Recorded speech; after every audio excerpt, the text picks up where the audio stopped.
오늘 말씀 같이 보겠습니다. 성경 빌립보서 제4장입니다. 빌립보서 4장 1절로부터 3절에 있는 말씀입니다. 제가 한 절, 여러분들이 한 절, 마지막 3절을 같이 보겠습니다. 그러므로 나의 사랑하고 사모하는 형제들, 나의 기쁨이요 면류관인 사랑하는 자들아, 이와 같이 주 안에 서라.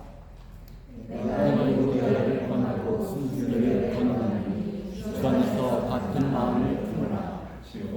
또 참으로 나와 멍에를 같이 한 이에게 구하노니 복음에 나와 함께 힘쓰던 저 열자를 돕고 또한 글레멘드와 그 외에 나의 동역자들을 도우라. 그 이름들이 생명체에 있느니라. 아멘. 빌립보서 전체 4장 중에 4장을 읽기 시작했습니다. 오늘 본문에서 사도 바울이 빌립보에 있는 교인들을 부르는 칭이 무엇인지 굉장히 장황하게 불렀죠. 눈여겨봅시다. 1절을 보면요, 나의 사랑하고 사모하는 형제들, 또 이어서 나의 기쁨이요 면류관인 사랑하는 자들아, 이렇게 빌립보 성도들을 부르고 있습니다.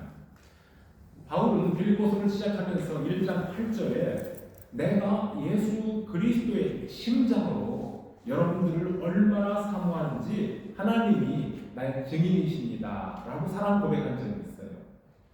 그냥 단순히 사랑하는 성도 여러분이라고 부를 수 있어요. 그런데 이렇게 오늘 바울은 그리스도의 심장으로 사랑한다고 했던 그 고백을 마지막 결론 부분에 가서는 반복하면서 사랑한다고 고백을 합니다. 구약성경 잠언에서 하얀 머리 백발, 오늘 여기에 계신 분들 중에 아주 하얀 백발은 안 되시나 그래도 백발을 향해 가고 있는 분들은 좀 있어요. 백발, 노인의 백발은 면류관이라고 했어요. 크라운이에요, 그렇죠? 크라운, 왕관 같다고 했습니다.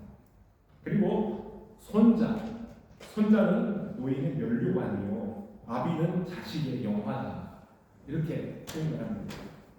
이처럼 빌립보에 있는 사랑스러운 믿음의 자녀들이 바울에게는 면류관이었습니다. 다시 말하면 상급이고 자랑거리였다고 말입니다. 바울은 어딜 가나 누구에게나 빌립보의 성도들을 자랑하고 싶었던 것 같아요. 그리고 본인도 빌립보에서 이미 고백을 했지만 내가 세상 수고를 다 마치고 주님 앞에 서는 날 그와 함께 복음을 위하여 동고동락했던, 즉 나와 함께 동고동락했던 빌립보의 동역자들이 나의 면류관이 될 줄로 나는 믿는다. 내가 하나님 앞에 주님 앞에 섰을 때에 주님 보세요, 여기 있는 빌립보 성도들이 저의 면류관입니다 라고 자랑할 수 있다고 확신을 했었어요. 제가 더럼하는 교회로 구임한 지 2년이 됐죠. 처음에 더럼으로 제가 간다고 소식을 들었던 저 주변에 있는 많은 분들, 그 다음에 더럼으로 구임했을 때에 저를 아는 분들이 자주 물어봤어요. 목사님, 더럼 좀 어때요? 더럼 하는 게 어때요? 당연히 물어보겠죠. 안 묻겠습니까? 제가 뭐라고 대답을 해야 되고 했어야 될 것 같습니까? 참 즐거워요. 너무 행복하고 복된 목회를 하고 있습니다. 제가 그렇게 우리 지인들에게 자랑을 하고, 참 우리 더럼 지역도 좋지만 교회도 좋고 성도들도 너무 정이 많고 사랑스럽고 참 좋습니다, 이렇게 자랑을 한 적이 있어요. 더럼을 머물다가 떠나간 수많은 믿음의 가족들이 있습니다. 그분들이 어디에서 지금 무엇을 하든지 항상 서로에게 좋은 기억으로 남는 대상들이 되어야만 합니다. 문득 생각이 날 수 있겠지요. 그분, 여기 있다 가신 그분, 지금은 어디에서 지내고 있을까? 참 보고 싶다. 아마 그분은 지금도 그때처럼 변함없이 그렇게 열심히 살고 있을 거야. 이러한 그리움과 신뢰의 관계로 기억에 남는다면 우리 서로가 얼마나 좋겠습니까? 물론 더럼을 떠난 분들 역시 이곳에 남아있는 우리들을 생각할 때에 그렇게 좋은 같은 마음으로 추억을 하고 있다면 우리는 정말 행복한 그리스도인들입니다. 떠났더니 이제 좀 조용하네. 이제 속 시끄럽고 다 사라진 것 같아. 와, 거기서 내가 왜 그렇게 복잡하게 사는가 몰라. 시끄럽게 살았나 몰라. 드디어 내 삶의 평화가 찾아왔네. 만약에 이런다면 여기 남아있는 분들 어떻게 되는 겁니까? 아이고, 그러면 안 되겠죠. 우리가 떠난 분들이든 남아있는 분들이든 같은 마음을 가지고 비록 몸은 떨어져 있을지라도 우리의 마음은 주 안에서 서로 하나로 통할 수 있는 이런 관계가 행복한 그리스도인의 삶이고 이것이 기쁨의 신앙생활입니다. 사도 바울은 옥중 생활을 마치면 꼭 빌립보를 방문해서 사랑하고 사모하는 그 성도들 함께 일했던 동역자들을 만나보고 싶었습니다. 그런데 전에 말씀드린 것처럼 옥에도 티가 있는 거예요. 사도 바울이 빌립보 교회를 위해서 안타까운 마음으로 기도하며 소원하는 바가 하나 있었습니다. 바로 그것이 무엇일까요? 이것을 해결하기 위해서 사도 바울은 빌립보 편지를 보내면서 마지막 부분에 다시 강조했어요. 성도들이 서로 하나가 되라는 것. 오늘 그 간절한 소망이 본문에 담겨 있습니다. 1절을 어떻게 시작했죠? 그러므로 라고 시작하고 있죠. 이 그러므로라는 말씀은 그동안 앞에서 1장부터 3장 전체에 언급한 이야기들의 종합이고 결론이며 또 지난 주일에 천국 시민에 대해서 말씀한 다음에 구체적인 삶의 실천 방안을 말씀하기 위한 첫 마디가 그러므로 이렇게 시작하는 겁니다.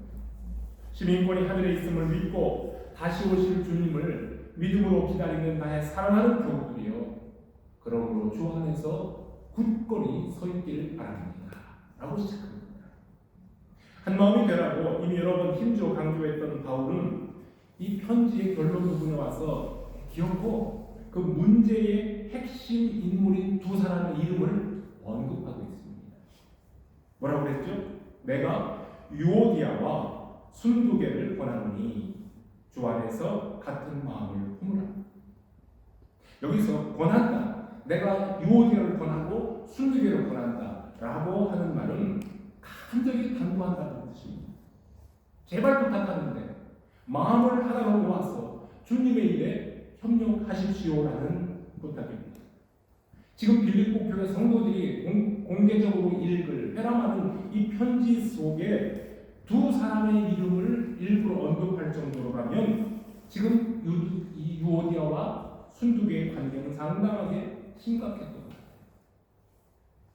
성도들, 목회자들에게나 또 이웃들에게 감사와 축복의 대상이 되는 건 좋고요. 염려와 근심거리가 되는 것은 그건 좋은 일 아닙니다. 생각할 때마다 감사합니다. 고맙습니다. 행복합니다. 이러한 대상이 꼭 되시기를 바랍니다. 사도 바울이 이 편지를 쓰면서 그동안 반복 또 강조했던 한 마음이 그라는 말을 생각해 보시기 바랍니다. 1장 27절에서 이미 그런 말씀을 했지요. 내가 너희를 가보나 떠나 있으나 너희가 일심으로 서서 한 뜻으로 복음의 신앙을 위하여 협력하고 있다는 말을 내가 듣고 싶다라고 했어요. 그리고 또 2장에서도 말하기를 마음을 같이 하여 같은 사랑을 가지고 뜻을 합하며 한 마음을 품고 아무 일에든지 다툼이나 허영으로 하지 말고 했던 바울의 말은 어쩌면 오늘 본문에 등장하고 있는 이 두 여인들을 염두에 두고 하는 말입니다. 이 두 사람 다 정말 열심으로 일하는데 뭔가 불편한 모습이 보입니다. 권면도 있고 위로도 있고 교제도 있고 긍휼도 있고 자비가 있는 참 좋은 빌립보 교회인데 들어가 보면 마음이 갈라져 있습니다. 그리하여 그리스도 예수의 마음을 예로 들면서 너희가 이 마음을 품으라 할 정도로 강력하게 부탁을 합니다. 안타깝게도 이 두 사람이 스스로 해결할 수 없는 지경까지 이르렀기 때문에 오늘 본문을 보면 누군가가 중간에서 도와줘야 된다. 도우라 라는 말까지 합니다. 나와 멍에를 함께 한 자 너에게 구하노니 복음에 나와 함께 힘쓰던 저 부녀들을 돕고 또 클레멘드와 그 외에 나의 동역자들을 도우라. 그 이분들이 생명체계입니다. 감사하게도 빌립보 교회 안에는 이런 어려운 문제를 해결할 수 있는, 함께 해결해 나갈 동역자들이 있다는 것입니다. 그 사람의 이름이, 여기에서 나와 함께 멍해를 한 사람이 누군지 이름은 밝히고 있지 않지만 바울과 함께 복음 전하는 그 일에 어려울 때에 어깨에 멍해를 메고 함께 일했던 소중한 동역자인 것은 분명합니다. 사도 바울이라는 사람이 정말 대단한 전도자였지만 바울 홀로 복음 전하는 일을 감당할 수가 없습니다. 성령께서 능력 있는 일꾼들을 그 곁에 보내주시고 함께 일하도록 헌신적인 협력자들이 많이 있었습니다. 어려움을 함께 나누는 동역자가 많으면 많을수록 어려운 짐들은 훨씬 더 가벼워집니다. 이 두 여인들 역시 바울이 빌립보에 있을 때에 사도 바울을 도와서 빌립보 교회가 세워지고 성장하는 일에 수고했던 여성도들인 것은 분명합니다. 사도행전 16장에 나와 있죠. 바울이 처음으로 유럽 지역을 방문해서 복음 전하기 시작할 때에 마케도니아의 첫 번째 도시 빌립보 성에는 옷감 장사하는 루디아라는 헌신적인 여성부가 있었습니다. 이 루디아는 자기 집을 개방해서 사도 바울과 전도자들이 그곳에서 머물며 복음도 전하고 기도도 할 수 있도록 했습니다. 그리고 이런 식으로 누군가가 곁에 돕는 이들이 있었기 때문에 빌립보 안에서는 복음이 효과적으로 선포될 수가 있었습니다. 여기 헌신적인 여성 루디아처럼 요디아와 순두개라는 두 여인 역시 사도 바울과 함께 복음을 위하여 힘쓰던 사람입니다. 여러분, 이 빌립보 교회를 많이 들여다보세요. 루디아라는 분이 처음으로 문을 열고 바울의 일행을 영접했었거든요. 물론 그곳에는 간수가 회개하고 돌아온 역사도 나타났지만요, 이 루디아와 같은 분, 이 여성 사업가였어요.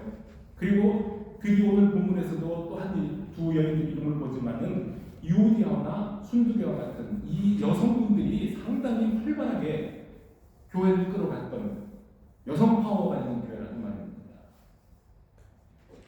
로마는 교회는 남자들보다 여자들이 많아요.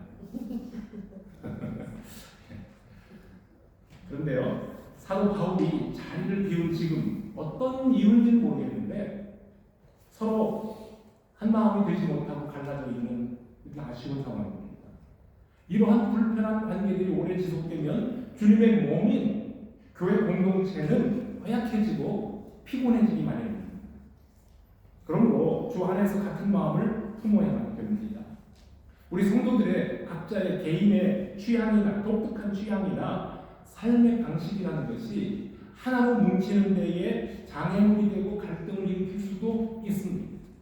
그러나 복음을 위하여 일하는 사람들이라면 그것이 어떠한 갈등이든 주 안에서 해결할 수 있어야 됩니다. 그렇게 해야 됩니다. 제가 빌립보서를 읽으면서 종합적으로 분석한 결론이 이겁니다. 이건 주석서에서 안 나오는 이야기였어요. 성경에도 안 나오는 말인데요. 이 두 여인의 갈라진 마음을 하나로 합하는 것이 바울에게는 굉장히 중요한 지금 숙제거리가 되기 때문에 빌립보서에서 전체 교회에게 편지하지만 요디아, 순두개 제발 좀 마음을 합하라 라고 지금 이름을 적고 있는데요. 추측하면 됩니다. 추측. 두 사람 다 좋은 일을 하고 있는데 뭔가 결연차가 있어요. 자, 이해를 돕기 위해서 상황 설정을 합니다. 성경에 안 나와 있는 말씀을 극화시켜보는 예를 하나 들어봅니다. 우리 교회가 주일마다 점심 식사를 하거나 또 명절 때가 되면 이 잔치를 열어서 맛있는 음식을 준비하는 것처럼 빌립보 교회도 여전도 회원들끼리 지금 모여서 음식 장만하려고 잔치 준비 회의를 열었다고 합시다. 우리 교회들처럼 유학생들이 많이 찾아오는 해외 교회에서는 음식을 맛있게 준비해서 이렇게 제공할 때에 먹고 마시는 우리 모두가 즐겁지만 특히 부모 품을 떠난 가정을 떠난 우리 젊은이들에게는 굉장히 위로의 시간인데요. 너무 좋아요. 그래서 우리 교회도 성도들이 맛있는 음식들을 준비해서 제공할 때마다 참으로 감사합니다. 그런데요, 이 빌립보 교회 여전교회가 지금 음식 메뉴를 정하는데 자, 어떤 음식으로 이번에 이 잔치에 메뉴를 정하면 좋을까요? 그랬더니 두 가지 의견이 나왔어요. 유오디아가 이번 행사에서 주 메뉴로 따끈한 유부 우동을 만들어내면 좋겠습니다. 유오디아는 유부 우동 먹지. 그런데 순두개가 앞에 있다가 아니야 그거보다는 순두부찌개가 더 좋아. 이렇게 두 번째 다른 메뉴를 제시했습니다. 자, 오늘처럼 좀 으슬으슬하고 추운 날에는 순두부찌개나 유부우동 어떤 건 먹어도 우리에게는 아주 따끈한 점심 식사 한 끼 너무나 참 좋습니다. 자, 여유가 된다면 뭐 순두부찌개, 유부우동 다 만들어서 취향에 따라 이것도 먹고 골라 먹어도 좋겠어요. 아니면 이번에는 한 가지만 풍성하게 만들어서 마음껏 먹었으면 좋겠어요. 자, 그런데 의견을 낸 이 두 자매들이 한치의 양보도 없이 서로 유부우동 아니야 순두부찌개 자기 의견만 주장하고 물러서 줄 모릅니다. 이 두 사람이 빌립보 교회 여전도 회원들 중에 그래도 제가 나이도 많고 봉사 경력도 많아서 나름 말빨이 좀 센 이분들이에요. 그러다 보니 이 정해진 회의 시간은 다 맞춰가는데 뭘 먹어야 될지 메뉴를 정하지 못하고 시간만 가고 우리 다음 주에 만나서 다시 논합시다 하고 정회가 됐어요. 참 별일이에요. 유부우동, 순두부찌개 먹자고 정회하는 회의는 없겠죠. 자, 그리고 다음 한 주간 내내 뭘 먹어야 할 것 때문에 교인들 간에 말이 막 오고 가기 시작합니다. 한쪽에서는 이렇게 말합니다. 촌스럽게 유부우동이 뭐야? 성의 없이 참 유오디아 같다. 이렇게 빈정거리기 시작합니다. 한쪽에서는 순두부찌개는 투가리에다가 벌벌 끓어내야 맛있는데 우리 교회 주방에는 이 전교인들을 먹일 만한 그런 투가리가 없으니까 그건 안 되잖아. 말도 안 되잖아. 에이 정말 참 순두부스럽네. 뭐 이런 식으로 서로 비방하고 서로 하는 막 자기들끼리 막 이런 말 저런 말을 만들어내는.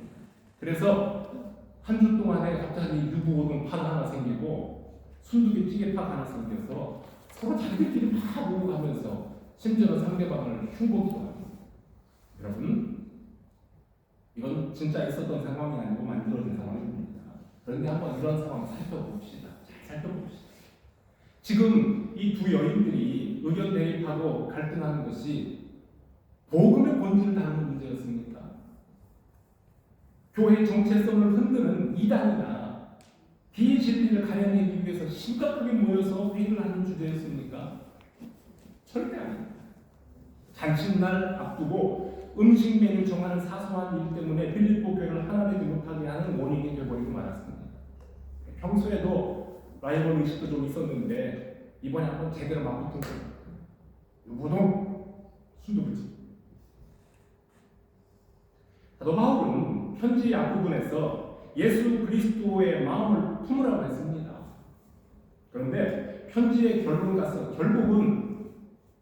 노골적으로 두 사람의 이름을 언급해서 여러분이 주 안에서 같은 마음을 품으십시오 하고 애원하다시피 간절하게 부탁합니다. 그만큼 두 여인의 갈등이 교회 전체에 덕스럽지 못한 결과를 가져오고 있다는 뜻입니다. 주 안에서 같은 마음 품으라 했는데 어떤 마음입니까? 그건 유오디아 마음도 아니에요. 순두개 마음도 아니에요. 어느 한쪽을 일방적으로 몰아주자는 것도 아니에요. 사람의 마음이란 언제라도 변질되고 악에게 끌릴 수 있는 불안정한 마음입니다. 어제까지는 정확하게 판단을 해서 일을 잘했을지라도 오늘은 내 욕심과 내 고집에 끌려서 일을 망칠 수 있는 것이 우리들의 연약함입니다. 어떤 사람도 내가 항상 옳고 다른 사람은 잘못이라고 자신있게 말할 수가 없습니다. 이럴 때 이런 문제를 해결할 수 있는 정확한 판단 기준이 무엇이겠습니까? 어제나 오늘이나 영원토록 변함없는 주님의 말씀입니다. 여러분, 그렇다고 빌립보 교회 성도들의 마음을 합하기 위해서 성경에 음식 메뉴를 유부우동으로 해야 되나 순두부찌개로 해야 되나 그렇게 정하라고 지시한 적은 없습니다.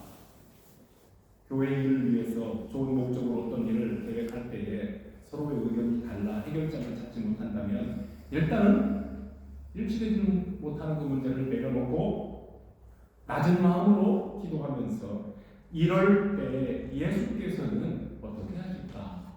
라고 질문하고 예수 그리스도의 마음을 배워야 합니다. 그 마음은 예수님께서 오늘 보여주신 낮은 마음, 죄인들을 위해 자신의 생명을 내어주신 희생의 마음, 내 자신의 편리와 영광보다는 아버지의 일을 먼저 생각했던 마음입니다. 이것이 그리스도의 일, 사람의 일이 아니라 그리스도의 일을 구하는 마음입니다. 우리는 모두 주 안에서 한 몸의 지체들이며 형제와 자매들입니다.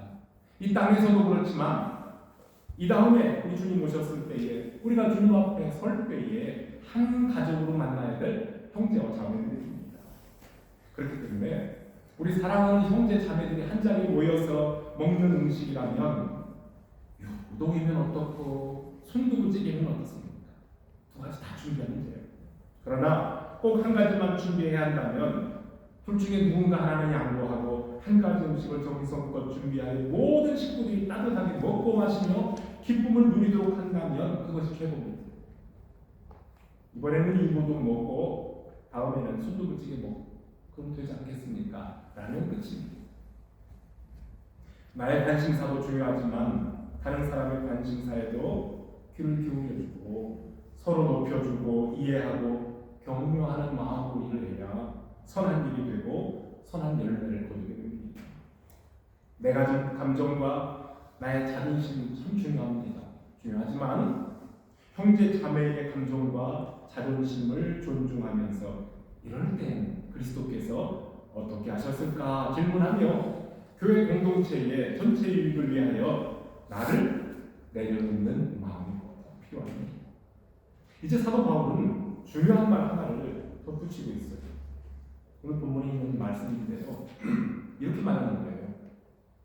유오디아나 순두디 그들은 클레멘도와 또 다른 동역들과 함께 복음, 기쁜 소식을 전하는 일에 나와 함께 수고했던 사람들입니다. 그들이 서로 하나가 되도록 여러분들이 도와주기 바랍니다. 왜냐하면 그들의 이름이 생명책에 있기 때문입니다. 바울이 간절히 부탁하는 이유가 바로 여기에 있습니다. 왜냐하면 그 두 분들은 생명책에 이름이 기록된 소중한 사람들이기 때문입니다. 어떤 일에 나와 생각은 다르지만 그러나 예수님께서 바로 그 사람을 위해서 그의 죄를 위하여 죽어주셨고 그리하여 그 이름이 생명책에 기록되어 있기 때문입니다. 유오디아와 순두개의 마음이 갈라진 이유와 속사정이 무엇인지는 성경에 구체적으로 나타나 있지 않지만 오늘 말씀을 근거로 보면 적어도 이단의 문제나 부도덕하고 비윤리적인 부끄러운 일 때문에 그런 건 아니에요. 그러니까 지금 이 두 여인들이 마음을 해결해야 될 것은 진리냐 비진리냐 문제를 가지고 해결해야 될 것이 아니라 구원의 문제가 아니라 자존심과 태도, 관계의 문제입니다. 복음을 위해 함께 일할 때 서로 생각의 차이가 있을 수 있습니다. 일하다 보면요, 어떤 분은 매사에 아주 꼼꼼해요. 진지하게 분석하고 준비해서 일을 하지만 어떤 분은 아주 즉흥적일 수 있어요. 그리고 털털하고 자꾸 덤벙입니다. 그래서 뭔가 일을 좀 이렇게 좀 어지럽게 만들기도 해요. 그러나 그렇다고 해서 그 사람이 무슨 악의가 담겨 있는 건 아니에요. 일의 스타일이에요. 사도 바울이 지적했던 율법주의자들의 주장이나 도덕 폐기론자들의 행실처럼 예수 그리스도의 복음을 해치는 것이라면 바울은 단호하게 거절하고 그들과 단절하고 굉장히 강하게 표현합니다. 그러나 일의 원리와 정신이 복음의 기초에 있고 단지 사소한 의견의 차이나 방식의 차이라면 서로 양보하고 협력함으로 해소되어야 한다고 당부하는 겁니다. 이것이 예수 그리스도의 마음으로 나를 낮추고 남을 높이며 서로 돕는 태도이며 모든 일에 원망과 시비가 없이 기쁨을 하는 것입니다. 그럴 때에 하나님께도 기쁨입니다. 천국 시민권에 대해서 지난주에 말씀드렸습니다. 하늘의 시민권을 가진 성도 여러분, 하나님 하나님께서 우리에게 주시는 기쁨을 누리시고 또 그것을 이웃들과 나누시기를 힘쓰시기 바랍니다. 천국의 시민권이라는 이 기쁨, 이것보다도 더 좋은 것이 없는데 때로는 우리는 이 땅의 것에 작은 일에 분노하고 상처를 받고 우울하게 살아갑니다. 그럴 필요가 없습니다. 지금은 여러분들이 비록 질병으로 고생하고 계획했던 일들이 제대로 되지 않아서 좀 우울할 때도 있지만, 그러나 우리의 이 연약한 몸을 예수 그리스도의 변화된 영광스러운 몸으로 바꿔주실 그 그리스도의 은혜를 생각하면 다시금 기쁨이 회복됩니다. 어떤 이들은 땅의 일만 생각하고 끝없는 욕망을 채우기 위해서 나의 배, 이 배를 채우기 위해서 자신의 배를 신으로 여기며 살지만, 우리들은 영원한 그 나라를 사모하고 주님께서 다시 오시기를 기다리는 천국 시민입니다. 오늘 고생스럽고 불편한 것을 장차 우리에게 허락하실 그 영광과 어떻게 비교할 수가 있겠습니까? 그렇다면 오늘 내 마음을 상하게 만들고 나를 힘들게 만드는 그 어떤 사람들을 예수 그리스도의 마음으로 불쌍히 여기고 품어주며 축복할 수 있지 않겠습니까? 나와 다른 생각을 가졌다는 이유로 서로 등지고 다투며 욕하고 비난하는 것은 이 땅에 붙들린 사람들의 삶의 방식이에요. 땅의 일만 생각하는 방식이지 하늘의 시민권을 주고 하늘에 속한 사람들의 삶의 방식은 아닙니다. 땅의 것에 매달리고 사소한 문제들에 얽매여 울고 웃는 우리들의 좀 좁은 생각과 시야가 이제 좀 더 넓어졌으면 좋겠어요. 지금보다 더 높은 곳을 바라보고 또한 더 낮은 자리로 내려가는 은혜로운 삶을 힘써 살아갈 수 있기를 바랍니다. 영원토록 변함없는 주님의 말씀 위에 우리 믿음을 굳게 세우고 주 안에서 같은 마음을 품는 것을 날마다 연습하시길 바랍니다. 복음을 위하여 함께 멍에를 쥐고 하나가 되며 서로 돕는 마음으로 섬겨가시길 바랍니다. 그래서 오늘 사도 바울이 빌립보 성도들을 부를 때에 사랑스러운 나의 사랑, 나의 기쁨, 나의 멸관, 이렇게 서로에게 이러한 자랑과 상급이 되어서 주님을 위하여 함께 수고하는 천국 시민의 삶이 되시길 바랍니다. 아멘. 예수 그리스도께서 바로 이것을 위해 우리에게 거룩한 만찬, 성만찬도 제공해 주셨고요. 너희가 모일 때마다 이것을 행하여 나를 기념하라 하셨습니다. 어떻게? 성만찬에 동참할 때에 내 안에서, 그리스도 안에서 한 몸이 되라, 하나 되라. 성찬 예식에 동참할 때마다 죄와 싸워서 승리하는 능력을 얻으라. 그렇게 우리에게 성찬식도 제정해 주셨습니다. 오늘 우리가 말씀을 생각하며 이제 성찬 예식에 동참하고자 합니다. 한 마음으로 주님 앞에 나아가는 은혜의 시간이 될 수 있기를 바랍니다. 우리 성찬식을 시작하며 찬송을 같이 부릅니다.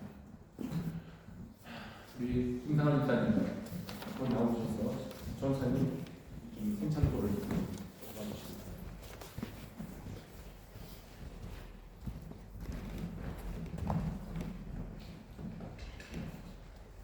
우리 찬송 같이 부르시겠습니다. 찬송가 229장 아모 흥도 1절부터 4절의 찬송입니다.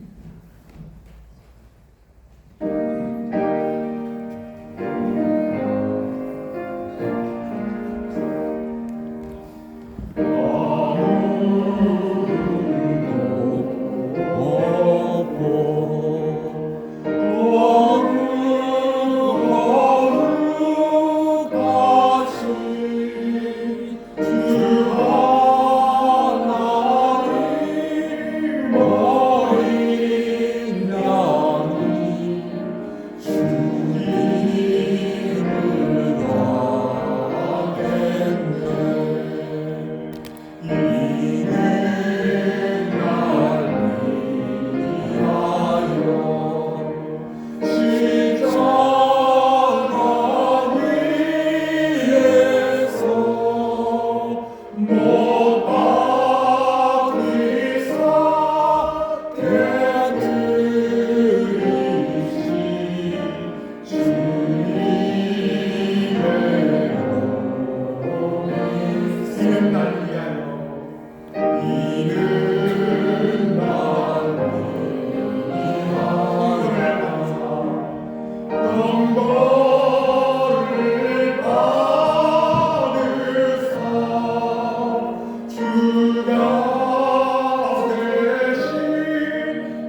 주께 받은 것이니 곧 주 예수께서 잡히시던 밤에 떡을 가지사 축사하시고 떼어 가라사대 이것은 너희를 위하는 내 몸이니 이것을 행하여 나를 기념하라 하시고 식후에 또한 이와 같이 잔을 가지시고 가라사대 이 잔은 내 피로 세운 새 언약이니 이것을 행하여 마실 때마다 나를 기념하라 하셨으니 너희가 이 떡을 먹으며 이 잔을 마실 때마다 주의 죽으심을 오실 때까지 전하는 것입니다.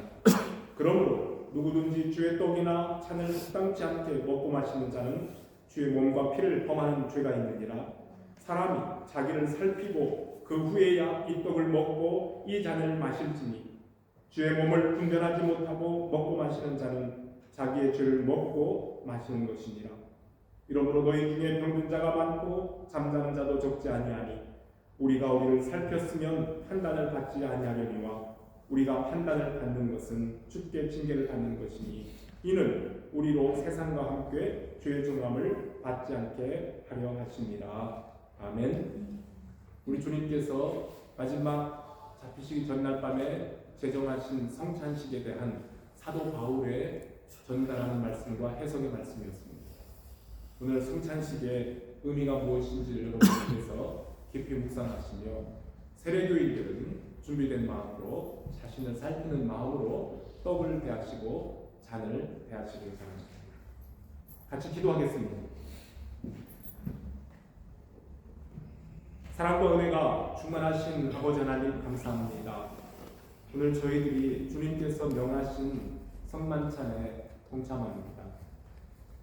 이것을 받아 먹으라 너희를 위한 내 몸이다 하셨고 이 잔을 다 받아 마시라 이것은 너희를 위하여 흘리는 나의 피 곧 새 언약의 피다 라고 하시며 우리 제자들에게 당신의 몸을 당신의 피를 제공하십니다. 십자가상에서 우리 죄를 위하여 피 흘려 죽으신 예수 그리스도를 이 시간도 기억하며 날 위하여 고난받으신 예수 그리스도의 그 죽음과 그 은혜와 그 사랑과 그 부활의 능력으로 오늘 우리들이 예수 그리스도의 고난에도 동참하며 우리 주님의 부활에도 동참할 수 있는 능력 허락하시니 감사합니다. 하나님 이것을 저희들이 먹고 마실 때에 우리의 죄가 생각나며 회개합니다. 하나님 우리를 살피며 이것을 먹고 마실 때에 저희들이 주 은혜 가운데에서 정결함을 체험할 수 있게 하시고 또한 서로 주 안에서 한 몸 한 뜻 되는 은혜도 체험할 수 있게 하시고 세상을 향해서는 죄와 함께 살 때에 죄를 이기고 넉넉히 이기고 승리하는 삶을 사는 주의 자녀들 되게 하여 주시옵소서. 하나님께서 함께하여 주시길 감사드립니다. 예수 그리스도의 이름으로 기도합니다. 아멘.